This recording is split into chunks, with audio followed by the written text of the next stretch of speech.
What it do, y'all? Your boy is back on the grind one more time. Your boy is back at it again, and I am in my place of work right now.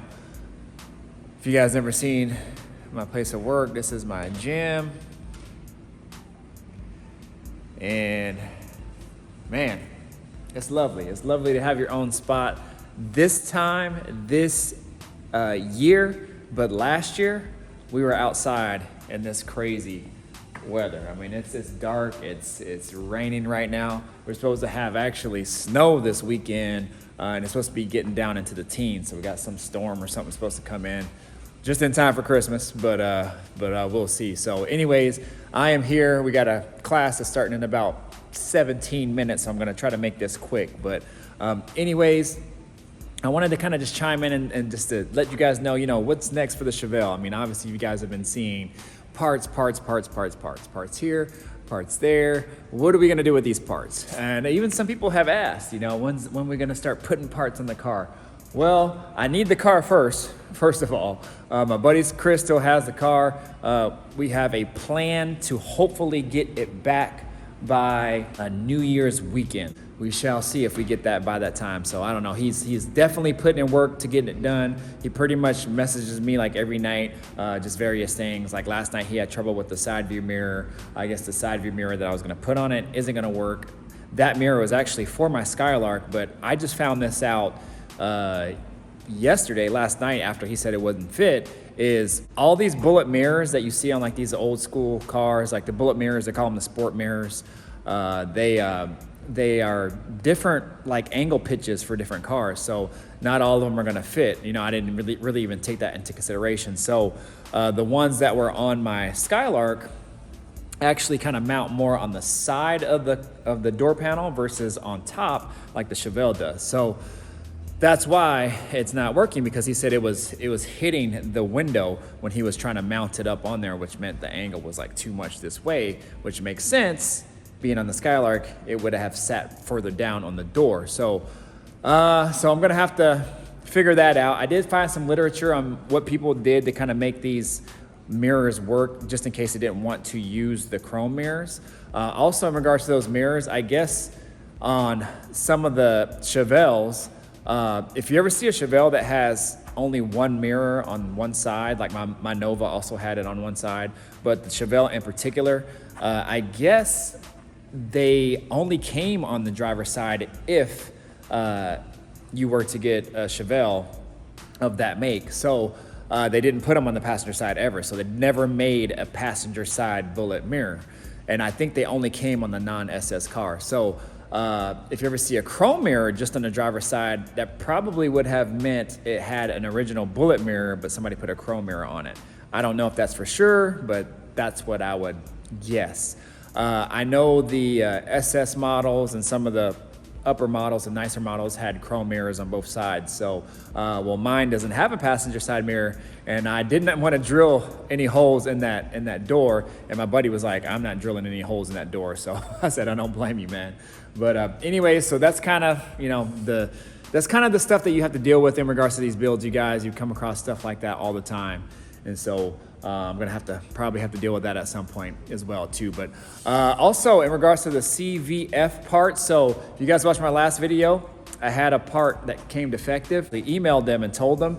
They got on it super quick, man. Corey, shout out to Corey at CVF Racing, man. He has been super dope, awesome to deal with. He 2-day aired me the right parts. Well, they got them. I got them today, and it actually probably came less than 2 days.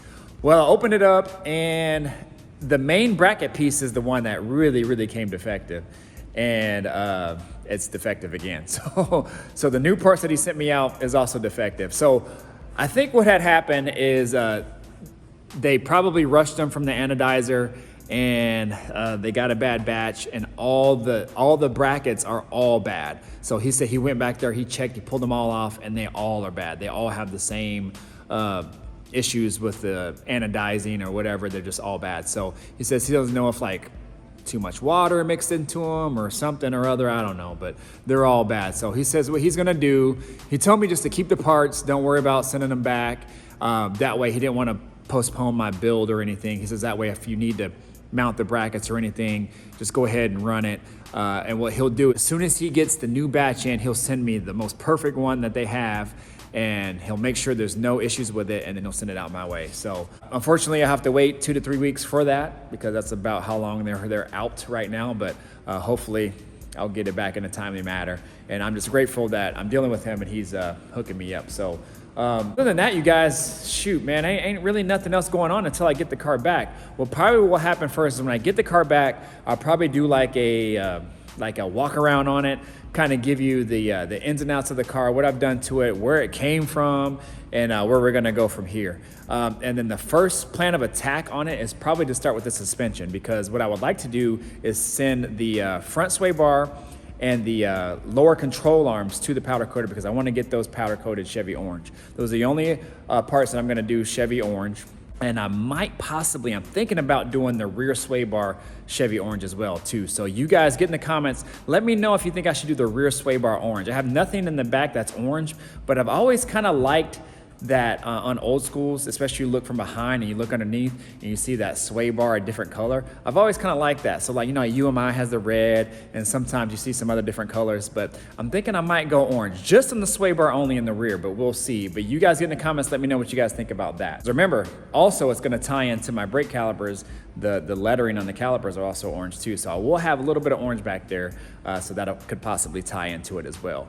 But other than that, you guys, there's really no other plan of attack. What we'll probably have to do is on my whiteboard, we'll probably have to write down a list of everything that we need to get done and do it in some sort of order, and then kind of go from there. So, but really, when we get the car back, it's just really going in on the car and really just trying to get stuff done as much as we can. So other than that, you guys, that's really it. I just wanted to give you a quick video in regards to like what's next. What are we gonna do next on the Chevelle? When are we gonna start putting these parts together? And that all has to happen when I get the car back. So hopefully we'll get it back in a couple weeks. If you're new to the channel, I'm restoring a 71 Chevelle. Me and a couple buddies have put in the work on it. It's pretty much a true one-car garage restoration, and I'm really excited about this build, you guys. I'm really excited about it. All I do is watch YouTube Chevelle videos. I'm actually currently kind of watching a few right now, but there's one, there's a channel called Salvage to Savage, and they're restoring, well, they're not even restoring, they're taking a really nice Chevelle and they're just flipping it, man. They're putting twin turbos on it. They're doing all kinds of stuff on it, a roadster chassis, all that stuff. I'm watching that right now because I'm kind of getting ideas from them as well. They're doing like a radical build. They're actually building this car for SEMA, so I'm not gonna be doing anything crazy like that. But you know, it's always kind of nice to kind of get ideas from different builds, and I'm really proud of myself in regards to, again, it's just a one-car garage. I have no crazy specialty tools, but I'm gonna make it a really nice car, a really nice driver, and a really nice car that I could pull up to a show and have fun with it, or I could just drive it to the store, me and my girl, and just have fun with it. Just a nice little weekend cruiser. And I'm gonna drive this car. This car ain't gonna sit, you guys. I'm gonna drive this car. So anyways, you guys, again, if you're new to the channel, definitely think about subscribing, hit that notification bell, all that good stuff. Y'all, I appreciate all my new subscribers. We're over 4,000 right now, so that is awesome. Thank you for that. Shoot, the next goal is get to 5,000, just to kind of grow this channel as much as we can. And I'm love that I'm doing it organically and with no help, just me and my passion. And I'm glad to have you guys follow along. So again, thank you guys. Mr. Griffin 23, I got to get to work. Out of here.